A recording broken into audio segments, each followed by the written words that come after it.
guys, welcome back to the channel. Today's video is why America's strangest city exists.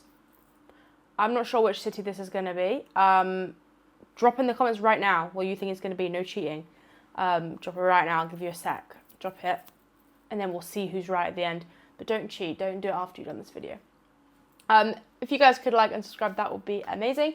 Yeah, I'm not really sure this is going to get into, but we'll go straight into it and see. Yeah, their links are in the description. Let's see what we got. You may think that the city in the U.S. with the highest poverty rate would be somewhere like Baltimore or St. Louis.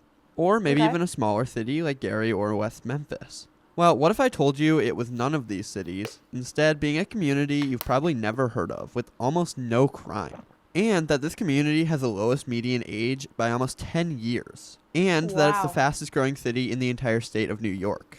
These statistics seem crazy, but this is Curious Joel, one of the strangest and most fascinating communities in the country, which has an incredibly unique culture and is responsible for one of the most important land wars in the country.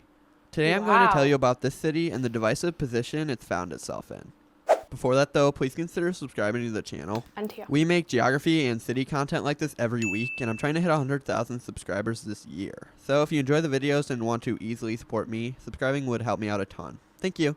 So I just dumped a lot of facts on you that brings up questions about this community. So let's backtrack and start by just talking about where and what Curious Joel is. So this village, which is also known as KJ, which I'm pretty sure isn't derogatory, is located in Orange County, New York, around 45 miles north of New York City. This is right along the Hudson Highlands, making for some hilly terrain within the community limits. Bordering this village is the towns and villages of Monroe, Harriman, and Woodbury. Curious Joel has a population of... Woodbury. We went to Woodbury Common. Wait there. No, wait. That was in New Jersey. I don't think this is the same place. Ignore me. I think I'm talking about the wrong thing. Around 41,000, a massive increase from where it was previously. In 2010, it had 20,000. In 2000, it had 13,000. And in 1980, it had just 3,000. This shows... So it grew by like 30,000 in the space of like 40 years. Wow. It had 13,000. And in 1980, it had just 3,000. This shows what kind of population growth has been seen in Curious Joel, but it can be easily explained once you know a bit more about the village.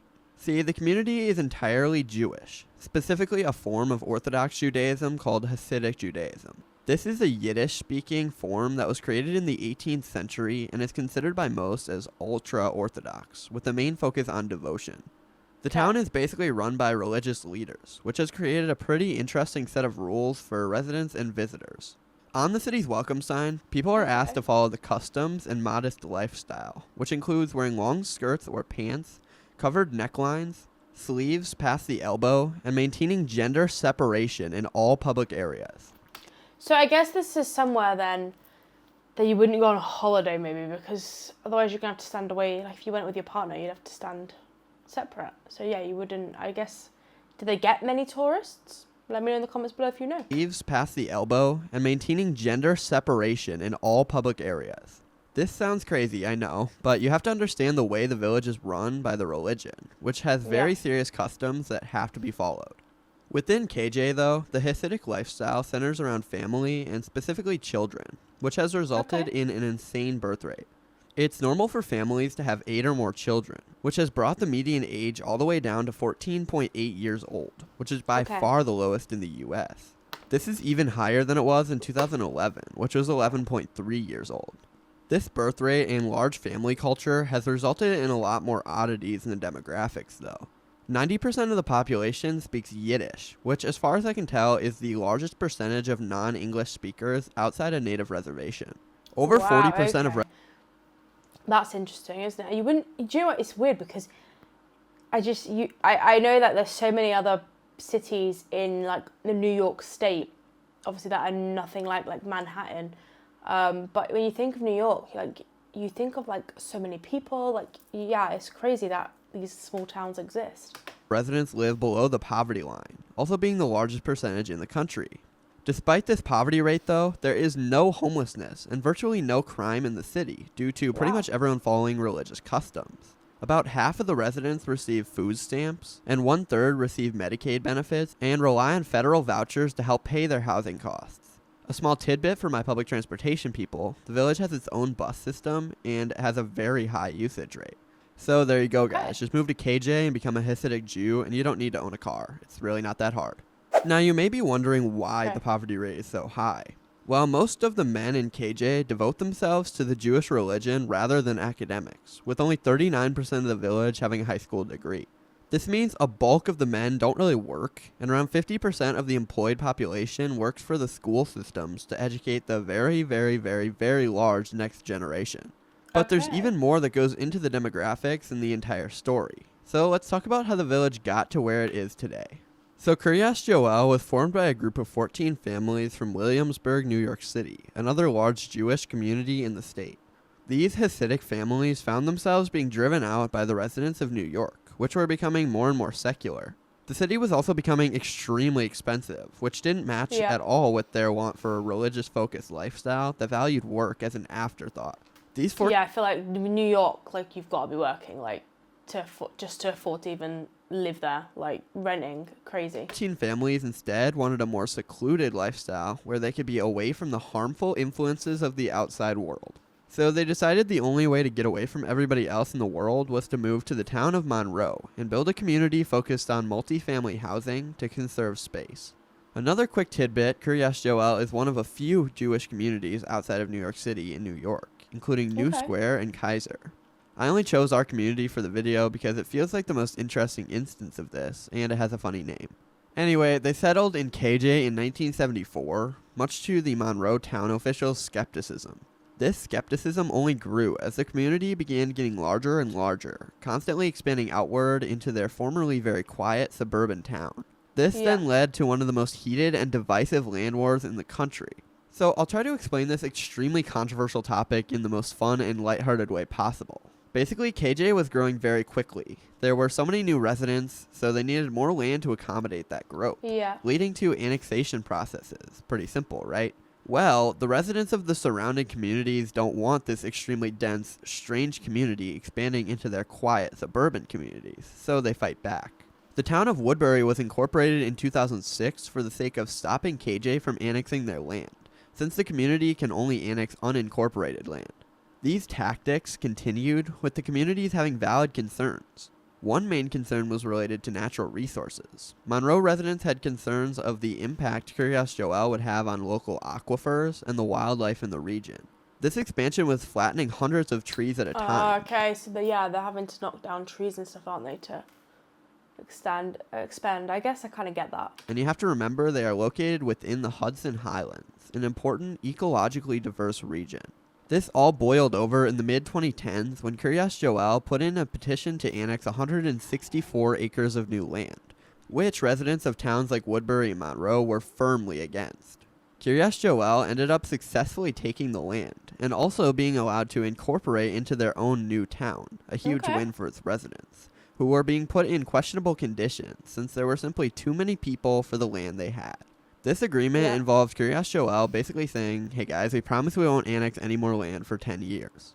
This came into play when residents wanted to incorporate a new town named Seven Springs that would use another 900 acres to the west and south of the current territory. Residents of Monroe, again, did not like this. This land war is ongoing. I guess for them, like, they're coming into their quiet area, like their woodlands and things, I guess. I kind of get it. But, like, at the same time, if more people are coming into the town, they need to put them somewhere. So they need space. As Kiryas Joel's population is set to continue exploding over the next few decades. I mean, in a few decades, this could be a village of 70,000 people in the middle of the surrounding small towns and villages. So yeah, the land war is not a great situation, with both sides having valid concerns. But there's even more to talk about here. So remember when I said KJ had the highest poverty rate in the country? Well, what if I told you they might not actually be insanely poor, instead using their large families to take advantage of government welfare while actually being in fairly decent conditions? This is a pretty big gray area, but there have been some issues for the city that have resulted in controversy. For example, a luxurious 60-bed postnatal maternal care center was built in the village using $10 million in state and federal grants. Questions arose about why KJ was getting this money. Another example of some shady stuff going on was a $14 million funding scam where 7 people, including a rabbi, stole money from a technology program designed to help underprivileged children. They were all arrested. Finally, there have been some ongoing concerns and court cases related to the public school system entirely located in Kiryas Joel. The obvious concern is the separation of church and state, which isn't the easiest thing because the entire school system is run by religious leaders. You can't really put 100 Hasidic Jews in a room and expect them to not talk about religion. Members of the city argue the separation of church and state was actually designed to protect the religious groups, not the schools and states. So with everything, I guess at the schools though, they still have to learn the American curriculum, right? Like it's not just religion based, but I guess it has some aspect. Similar, I guess, if you go to a Catholic school, you have the Catholic impact kind of on your day-to-day school life, I guess. Yeah, interesting. Let me know in the comments below if they still have to do American curriculum. You can now look back at Kiryas Joel as a community. This is a situation that's hard to come at from an unbiased standpoint, but I think that both sides just need to be understood. The members of Hasidic Judaism need to have a community where they can go and practice their religion freely. There isn't going to be a place in the US that they can go to without disrupting the current locals, so there's not a way where an issue doesn't arise here. However, the residents of Monroe and the surrounding communities have valid concerns related to the natural resources of the area and the expansion of their community. So basically nobody's going to be happy and everyone's going to be mad at each other anyways, so you might as well look at it as just a way to educate yourself on the intricate and oftentimes divisive issues that occur related to this country's geography. That was a mouthful. Anyways, thanks for watching. Thank you. Yeah, I guess at the end of the day, everyone's entitled to living how they want to with their religion and beliefs and things, and they need space. They need space. I do get why they're not the other people aren't happy about like them taking the woodlands and stuff, but you got to do what you got to do, I guess. If you got to house people, it is what it is. Let me know your thoughts in the comments below, and let me know if you know the answers to any of the questions that I've asked throughout. This is a kind of new religion to me. We didn't learn about this at school, I don't think, not very much. So yeah, let me know in the comments below and have a fantastic day, guys. We'll see you in the next one.